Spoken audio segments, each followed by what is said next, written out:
saya itu dibilangin di daerah tuh kayak ini anak kecil gitu, masa kalian mau milih dia gitu. Itu saya sempat panas. Masih 23 tahun Iya, ini. Ini anak kecil, dia belum tahu apa-apa. Tidak ada yang namanya partai besar dan partai kecil. Yang ada hanya partai lama dan partai baru.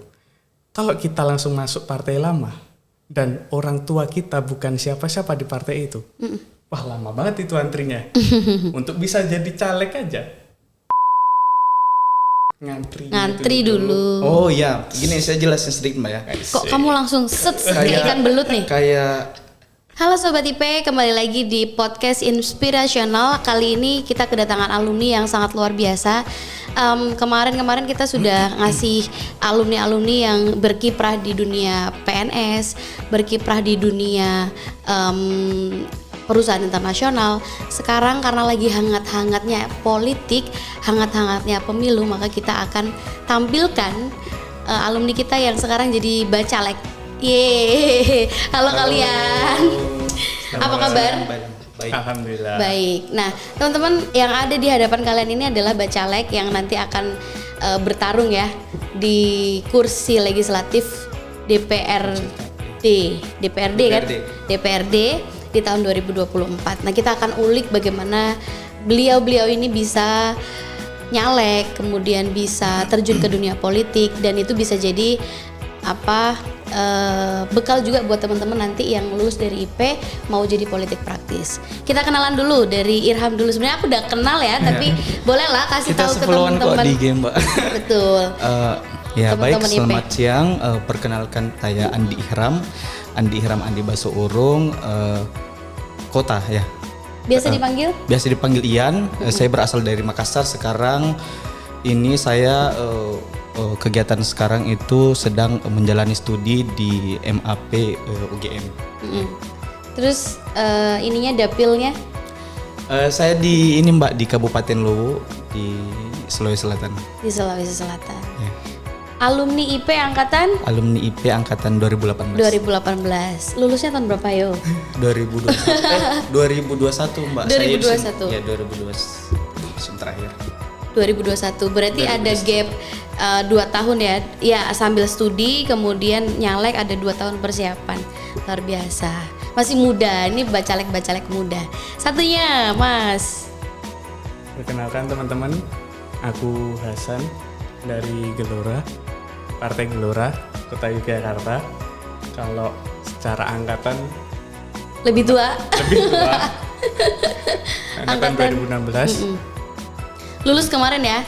Baru itu lulus jadi kemarin. kayak set gitu. Gitu deh. Langsung punya strategi. Kalau Ian apa partainya? Saya Boleh partai disebut?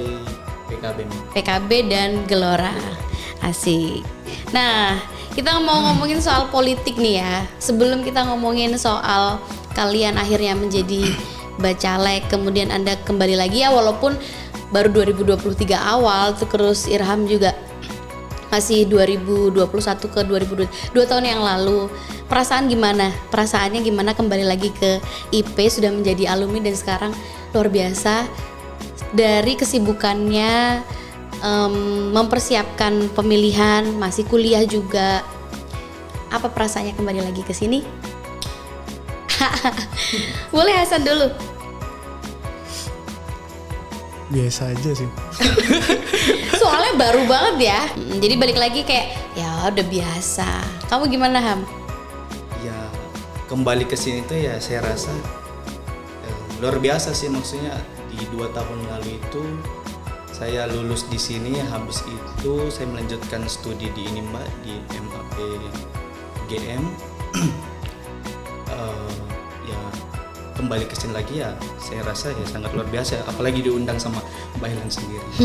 Iya, kemarin langsung kayak kita butuh nih orang-orang yang langsung terjun di politik praktis. Kemudian kita cari langsung, alhamdulillah kalian berdua bersedia.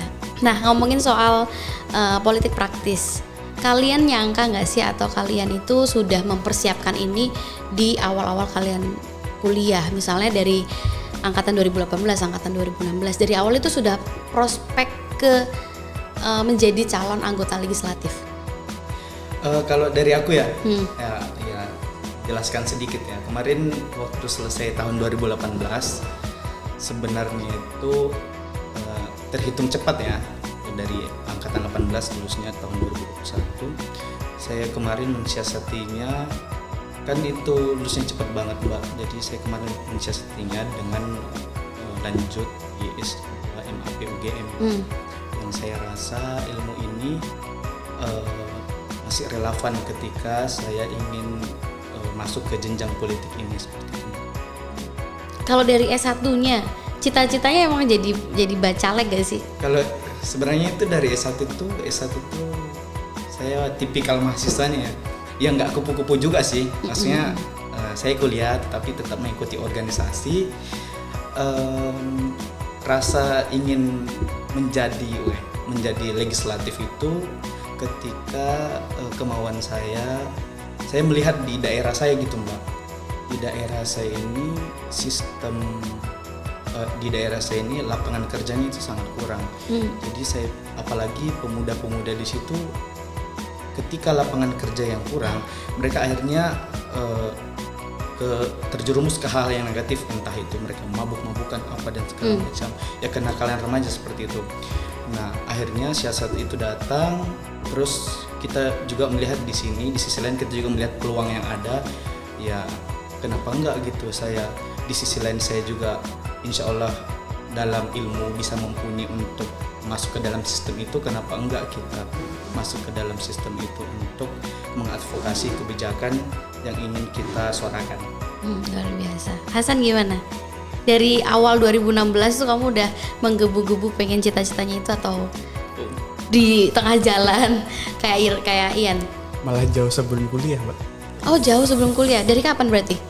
Waktu ditanya orang tua cita-citaku dulu, bahkan kepikiran itu udah dari SD tuh simple sebenarnya. Kan kalau orang tanya cita-cita yang berkaitan dengan jabatan, pengen jadi presiden apa gitu. Simple dulu jawabanku. Pengen jadi wali kota. Alasannya dulu simple. Dulu kalau aku lihat itu PSIM nih, kan kita ngomongin bola. Nah, ketua umum PSIM atau direktur PSIM itu sudah pasti wali kota. Jadi wali kota juga itu dia udah pasti jadi direktur PSIM. Nah, dulu zaman kecil main Football Manager, main Winning itu kan kayaknya bisa nih. Kalau di dunia nyata kita juga bikin, kita juga ngelola klub bola. Nah, daripada kita bikin klub bola sendiri, kenapa nggak kita running jalurnya yang ini, karir politik ini, karir menjadi wali kota. Nah, makanya dulu waktu makin mendekati, terus waktu masuk kuliah, kayaknya bisa ini kuliah di UMY, nggak apa-apa lah nggak kuliah di negeri, kuliah di UMY, terus masuk ke organisasi yang memang sangat-sangat bonafit melahirkan politisi-politisi di kampus, di mana sekarang ada 2 wapres yang jebolan organisasi itu. Disebut nggak nih Mbak? Boleh disebut aja kan. Sebut aja. Aman di sini. Himpunan Mahasiswa Indonesia itu lah kan. Nah, ini kan jadi disitulah berkecimpung harapan-harapan atau gambaran-gambaran di mana mungkin ada yang memang sekedar di kampus saja dia memanfaatkan organisasi ini, atau ada juga yang pasca kampusnya. Nah begitu. Jadi apa yang aku manfaatkan lah, bisa katakan di organisasi ini benar-benar tetap aku keep lah jaringan-jaringannya, alumni-alumninya, untuk gimana caranya bisa aku gunakan untuk karir politik ini. Sekalipun mungkin jebolan-jebolan organisasi misal HMI yang dari UMY yang ikut bergabung di partaiku bisa dikatakan tidak banyak, tapi at least setidaknya untuk kepentingan-kepentingan yang akan aku butuhkan itu aku bisa gunakan mereka atau minta tolong ke mereka begitu. Oke, ini udah ngomongin strategi ya. Kalau ngomongin soal cita-cita tadi luar biasa dari kecil. Terus kenapa nggak jadi wali kota aja? Kan belum. Nanti ada stepnya, betul ada stepnya. Nah, Aku mau tanya, dan kalian kan akhirnya memilih IPUMY ya, ilmu pemerintahan lah, secara general, secara khususnya di Universitas Muhammadiyah Yogyakarta, yang kalau notabene kita juga swasta nggak kalah baik daripada negeri. Nah, apa kemudian relevansi yang kalian akhirnya dapatkan dari kuliah di IP dan menjadi praktisi sekarang? Bisa dikasih tahu ke adik-adik tingkat sekarang yang nonton kalian ini. Jadi relevansinya kuliah di IP itu harus gimana dengan mata kuliahnya sampai akhirnya kalian terjun di politik praktis. Yang wisuda duluan. Oh ya, gitu. yang wisuda. Dari yang tercepat. Oh gitu. Oh, kalau dari saya sendiri ya relevansi Mbak ya. Ya. Kalau menurut saya ya sangat relevansi dengan apa yang langkah yang saya jalani sampai saat ini. Saya cerita sedikit ya Mbak. Ya, apa boleh dong. Awalnya itu saya berpikir bahwa ketika saya masuk di IP, saya awalnya bingung sih Mbak. Kayak di IP itu kita mau ngapain sih? Sama lagi. Iya, sama Mbak ya. Sama lagi. Ya, dulu aku juga berpikir kayak di IP gitu. itu kita mau ngapain sih? Ini mau jadi diplomat tapi udah diambil HI. Iya benar. Mau jadi jurnalis tapi udah diambil Ilkom. Terus kita butuhnya apa sih?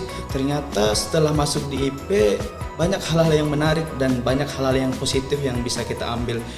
Ternyata kita mempelajari semua itu, kayak entah itu jadi diplomat, jadi politisi, bagaimana strategi ini dan itu, manajemen konflik paling utama. Nah, saat itu saya berpikir bahwa ilmu pemerintahan ini ya sangat berguna. Akhirnya waktu itu saya berpikir kayaknya asik sih masuk di ilmu pemerintahan itu, dan ketika alhamdulillahnya saya lulus cepat gitu karena rezeki Mbak. Saya lulus cepat gitu. Nah, saya mencertinya dengan lanjut di Magister Ilmu Administrasi Publik yang saya kira masih ada relevansi dengan ilmu pemerintahan. Waktu itu saya berpikir kayaknya asik nih kalau kita bisa jadi akademisi gitu, jadi dosen. Tapi kenapa saya bisa terjun ke dalam langkah ini, ke dalam politik ini? Karena ya itu tadi Mbak yang saya jelaskan tentang apa keresahan saya di daerah.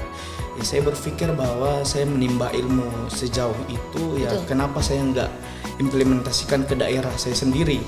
Kenapa saya nggak membangun daerah saya sendiri? Di sisi lain bukan saya mengatakan bahwa di politisi di daerah itu kurang ilmu, tetapi sepertinya malah lebih bagus lagi ketika kita sudah mempunyai ilmu yang mumpuni, entah itu ilmu sosial yang kita dapatkan sekarang, kita bisa masuk ke dalam sistem itu dan mempraktikannya. Gimana San? Menurut kamu relevansinya? Karena kadang ya jujur kayak di awal dulu yang aku bilang tadi, bingung. kita tuh apalagi dulu aku jurusan IPA. Sama Mbak. Sama kita ya. Tos dulu kita bro. Jadi kayak masuk ke IP itu sebenarnya arahan dari orang tua. Dan orang tua kayak dulu tuh HI misalnya, HI mau ngapain Helen gitu, dunia internasional, pemerintahan, nanti bisa jadi bisa jadi PNS gitu. Mbak, saya boleh potong sebentar? Boleh. Nah, itu kenapa teman-teman saya bisa masuk di IP. Saya juga direkomendasiin sama orang tua Mbak. Jadi waktu itu saya kan ngambil ada 2 jurusan tuh. Yang mana nih yang bagus, saya tanya ke orang tua, bilang satu manajemen bisnis. Maksudnya kalau manajemen bisnis ya kayaknya kita bakal ngurusin bisnis atau entrepreneur nih ya, gitu kan. Ini ilmu pemerintahan. Terus katanya kamu ngambil ilmu pemerintahan aja, kayaknya cepat jadi PNS. Nah, habis itu saya lulus, ditanyain lagi sama orang tua, kamu minimal nanti jadi wali kota aja ya. Terus aku bilang, amin ya Allah. Terus tiba-tiba ada kontestasi pemilihan ini, ya saya mensiasatinya juga dengan salah satu alasan saya tersendiri, yaitu ingin mewujudkan harapan dari orang tua saya. Itu sesimpel itu. Jadi kayak dulu tuh nggak tahu. Dulu informasi kan sangat minim ya. Kayak jurusan ya udahlah, ikut dulu lah, nimbrung dulu lah. IP itu apa? Harus bisa public speaking dan lain sebagainya. Itu kan keresahan. Kalau kamu tuh kayaknya tuh sudah mateng gitu loh. Walaupun IPA ya, kayak udah godokannya tuh ya dari kecil mau jadi apa? Jadi wali kota. Oh ternyata stepnya gini. Kalau dari Hasan gimana nih? Kalau aku lebih memanfaatkan ini bukan makul itu tidak terpakai semua di kehidupan politik praktis, tapi lebih kepada daya tahan atau endurance kita yang benar-benar kita sudah terlatih Betul. di organisasi di HMI, di mana HMI terus juga Banyak HMI, dulu di GMNI. dulu di BEM ngurus apa yang mana bisa 24 jam nggak tidur, 48 jam nggak tidur, satu hari bisa berapa kali pertemuan, berapa kali ketemu orang dari seluruh tubuh lah. Itu kan kita akhirnya terlatih di saat kita terjun berhadapan dengan masyarakat, ketemu dengan masyarakat, akhirnya kita sudah terbiasa tubuh kita, yang mana pagi nanti ketemu siapa, siang nanti ke dinas apa, sore nanti acara apa. Kamu dulu DPM? Aku BEM dulu. Oh, BEM. Saya Kau DPM? Bukan, saya koma apa aja. Koma. Kalau DPM kayak aku dulu DPM di universitas 2 tahun. Jadi tahulah dinamika parpol tuh kalau nggak terima. Tapi saya dulu di KPU, jadi waktu apa namanya, waktu kontestasi pemilu. Ngerasain gontok-gontokan ya? Rasanya kayak saya pakai baju KPU aja tuh jalan di antara mereka, aduh. Nanti ditimpu nggak ya? Iya. Mirip lah sama apa namanya kehidupan perpolitikan sekarang ya. Jadi kayak misalnya ada beberapa peraturan yang pro dan kontra dan lain sebagainya, itu hal yang biasa. Jadi aku ngeliat dari Hasan nih apa namanya skill kita di IP itu kan diajarkan tidak hanya mata kuliah, betul, tetapi soft skill.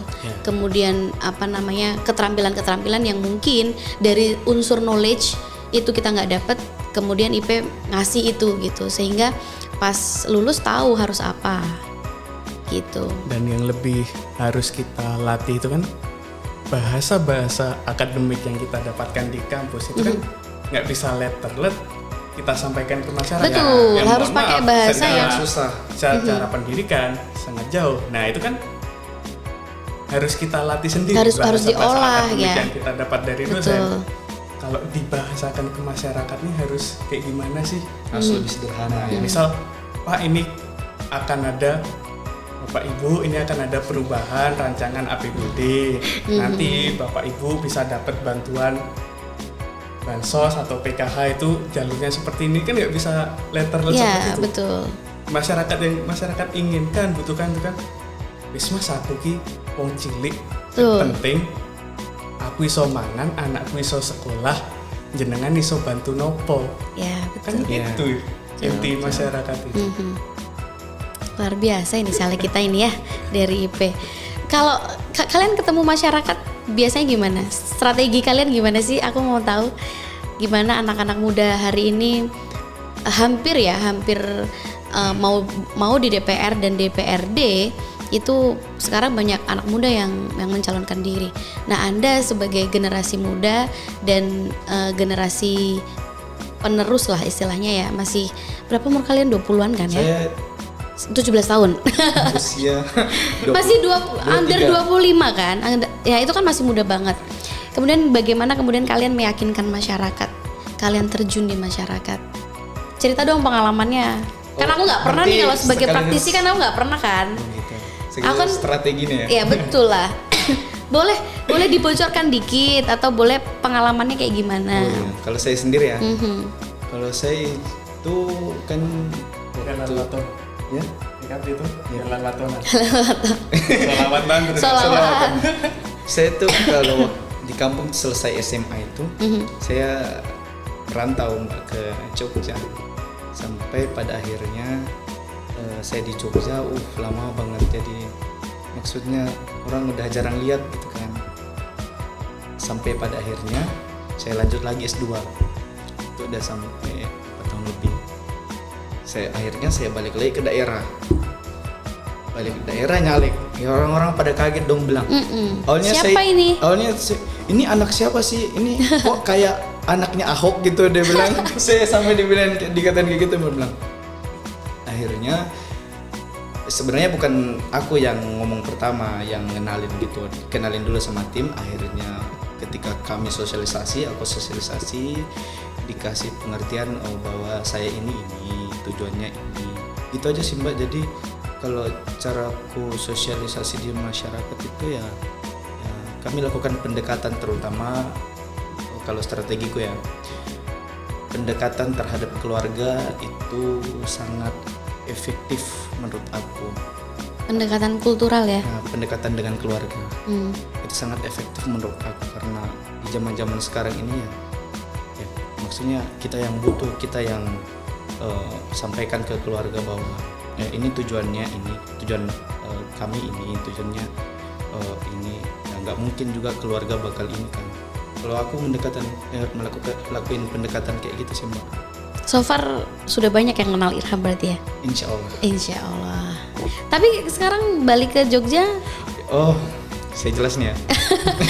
boleh. Ini saya balik ke Jogja sebenarnya hati saya itu dan roh saya itu guys berada di kampung sebenarnya. Karena kenapa? Raganya aja di sini ya? Raganya aja di sini, tapi rohnya itu ada di kampung. Artinya saya di sini cuma ingin menyelesaikan, sebenarnya tugas di sini Mbak, cuma ingin menyelesaikan cepat tesis saya sih. Apa yang sudah kamu mulai? Apa yang sudah saya mulai di sini harus saya selesaikan. Betul. Habis itu sepertinya saya sangat dibutuhkan juga di daerah setelah ini. Mungkin saya langsung balik lagi ke kampung untuk mensosialisasikan apa yang telah saya mulai juga di sana Mbak. Ya. Hasan. Simpel sih sebenarnya.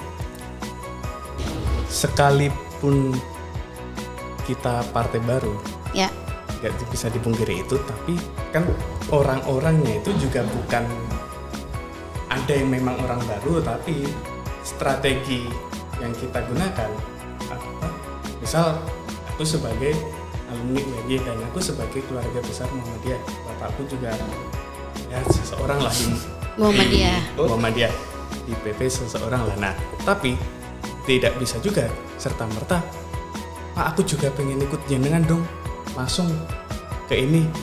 Tapi bapakku, ya kamu latihan dulu, di cabang dulu, ngerasain dulu, di cabang, ke masjid-masjid, ke musola, ketemumu ya ke Pak RT, Pak RW dulu. Jangan langsung pengennya ketemu sama rektor-rektor, ketemu sama bupati atau DPR RI. Nah itu benar-benar ya, oke aku lakukan untuk pendekatan, dan startnya di DPRD kota di tingkat paling bawah itu memang paling pas sebagai debutan. Karena kalau misal kita langsung mainnya ke DPR RI gitu, provinsi atau provinsi, wah itu kan bisa kita lihat lah, misal di DIY ini yang menduduki menduduki kursi di DPRD itu kan mantan wakil bupati, mantan anggota DPRD kabupaten kota berapa periode. Tapi kalau DPRD kota, DPRD kabupaten itu kan memang banyak yang debutan-debutan. Nah itu, dan aku pun juga menaati peraturan dari Muhammadiyah. Kader-kader Muhammadiyah yang dia punya jabatan struktur di partai, dia tidak boleh dapat jabatan struktural juga di Muhammadiyah. Di luar. Nah itu pun aku akhirnya ya oke, aku taati, dan aku juga sama sekali tidak minta lah jabatan di PDPM, jabatan di Kokam, sekalipun bisa aja itu memanfaatkan. Tapi karena aku sekarang sebagai sekretaris Gelora Kota Yogyakarta, dan itu sangat-sangat persinggungan dengan partai politik yang lain, kecemburuan atau keirian dengan partai politik yang lain malah justru tidak mengenakkan lah di Muhammadiyah. Akhirnya ya sudah, kita sama-sama di Muhammadiyah Kota Yogyakarta, dimanapun juga tetap Muhammadiyah. Sudah, kita gerak bareng-bareng, yang penting gesekannya atau senggol-senggolannya juga jangan sama-sama Muhammadiyah dong. Ya. Misal dengan teman-teman PAN, P3, yang lain lah ya, partai lainnya. Ngapain kita bersinggungan? Kita gesekan, kita duel, toh kita sama-sama Muhammadiyah. Mending kita duel sama partai yang lain yang tidak ada Muhammadiyahnya, seperti itu sih. Oke. Nah, kalian kok bisa masuk partai itu gimana? Sebelum kita ngomongin soal caleg ya dan lebih lanjutnya lagi. Karena kan tidak dipungkiri bahwa peraturan di Indonesia ini kalau Anda mau jadi anggota legislatif, salah satu syaratnya harus masuk ke partai politik. Nah, itu bagaimana kemudian Anda masuk ke parpol? Dari kapan masuk ke parpol? Hasan dulu boleh lah. Aku malah dari semester 7. Semester 7 di saat masih skripsian, yang semester pertama skripsian lah, setelah bahkan saat-saat masih sempro, dimana Gelora ini ya partai baru. Dia baru dideklarasikan di 2019 dan aku melihat ini harapan baru nih di perpolitikan, dan ternyata yang memang pas, sesuai, dan orang-orang tua, generasi-generasi tua yang berasal dari partai lamanya Pak Anies Mata, Bang Fahri Hamzah itu kan juga tidak banyak yang mau bergabung. Tapi ini kan yang menjadi harapan anak-anak muda seperti aku untuk langsung masuk di situ dan merasakan masih kuliah waktu itu juga masih umur 20-an, langsung dikasih amanah. Meskipun merangkak dulu dari anggota terus jadi kabid terus jadi sekretaris DPD, di mana ya amanah yang bisa setara dengan teman-teman partai lain yang dia sudah menjadi anggota DPR di beberapa periode atau yang sudah menjadi apalah di ini. Nah, itu jadi ini harapan bahwa memang harus ada dari partai baru itu memunculkan harapan bahwa akan adanya shifting elit, karena di pasca reformasi elitnya itu kan itu aja ya. Elit nasional, elit daerah itu kan itu nanti boleh ditanggapi nih. Oke, dia banyak muncul partai baru, tapi toh Sulawesi elitnya juga itu aja, dari partai kuning jadi partai biru, tapi kan tetap keluarga itu aja. Di Jogja juga banyak seperti itu. Tapi kalau anak-anak muda ini yang muncul, dia berani mendobrak, dia berani show up, tampil, dan dia merasa selevel, sekalipun secara pengalaman dan secara umur memang sangat jauh, tapi secara struktural, loh Pak, kita sama kok, kita sama-sama levelnya ini kepengurusan tingkat kota kok. Jadi Hasan dari dulu tuh meraba dulu mau masuk partai mana, atau memang langsung point out, oke, masuk Gelora nih gitu? Iya. Langsung? Karena kalau ya kita di waktu perkuliahan udah paham lah Mbak, nama partai ya. Kan kalau yang sering didoktrinasi ke kita itu kan tidak ada yang namanya partai besar dan partai kecil. Yang ada hanya partai lama dan partai baru. Kalau kita langsung masuk partai lama dan orang tua kita bukan siapa-siapa di partai itu, wah lama banget itu antrinya untuk bisa jadi caleg aja. Misal partai-partai lama ini, oke, kita bisa ngebiayain persyaratan pendaftaran sebagai caleg. Tapi itu kan orang-orang yang diprioritaskan masuk partai itu dari 99, 2004, 2009 itu kan merasa, loh ini siapa ini anak kok tiba-tiba udah jadi caleg aja.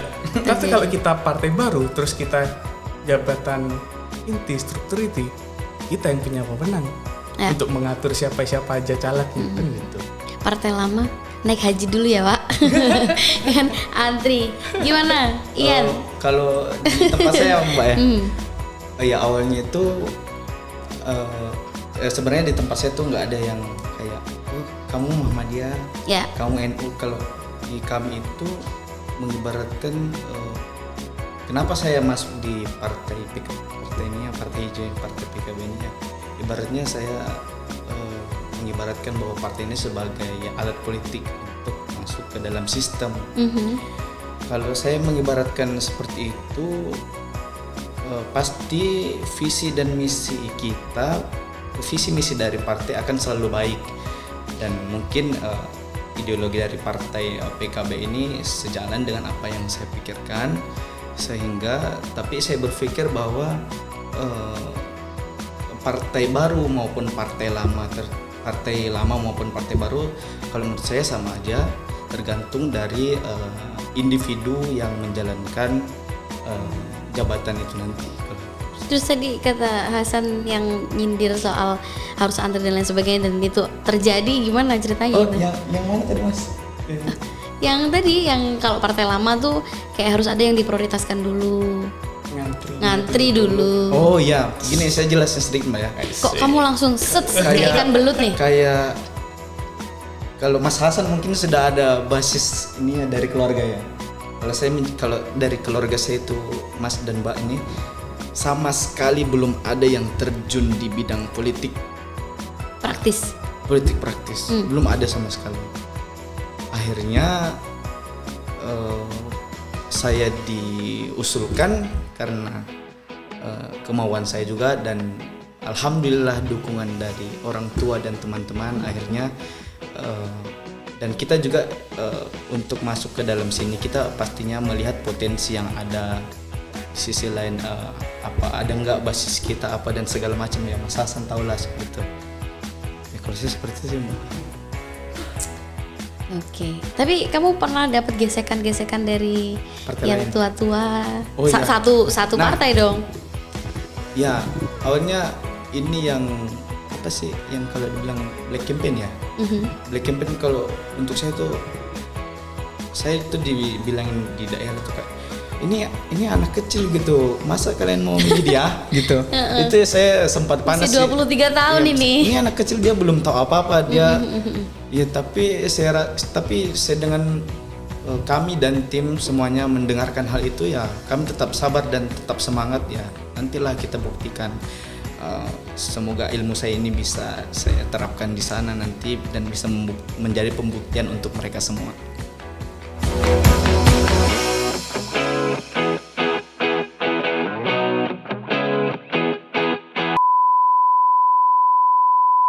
Ian dan Hasan, berapa sih total biaya yang harus kalian keluarkan untuk menjadi caleg?